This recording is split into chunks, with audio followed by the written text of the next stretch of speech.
بسم الله الرحمن الرحیم. زیاتره خلک د اسپرین په نوم یوه دوا په خپل سر استعمالوي او ورسره دا وایي چې د زړه د حملې د مخنیوي په خاطر یې کاروو. دا یو مطلق غلط کار دی چې په خپل سر دغه دواګانې څوک اخلي او یا یې هم یو څوک ورته توصیه کوي. البته په خپل ځای کې دغه دوا استعمال ځایونه لري، انډیکیشنز لري.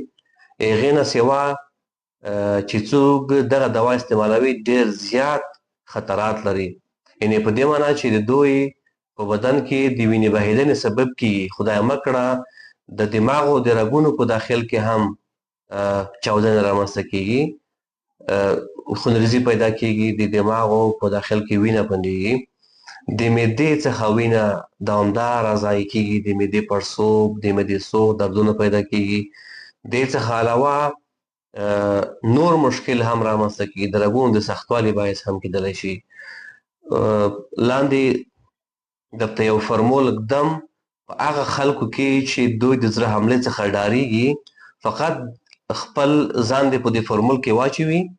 که هغوی جګ فشار لري، که هغوی شکر لري، که هغوی دوامدار کوم بل د رګونو مشکل لري او یا هم د وینې غوړ زیات لري یا په کورنۍ کې لري، هغوی د خپل ځان په دې فورمول کې واچوي.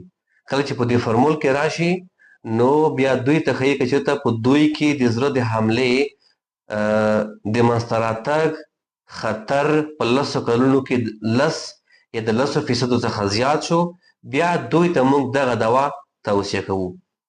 دې څخه علاوه په هغه خلکو کې چې په دوی کې د زړه حمله واقع شوې وي، په دوی کې دماغي حمله یا سټروک واقع شوی وي، په دې خلکو کې موږ دغه دوا توصیه کوو او ورته په نسخه کې لیکو.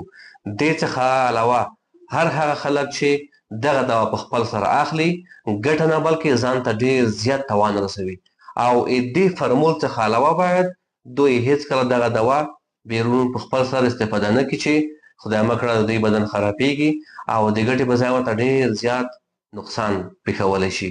مننه.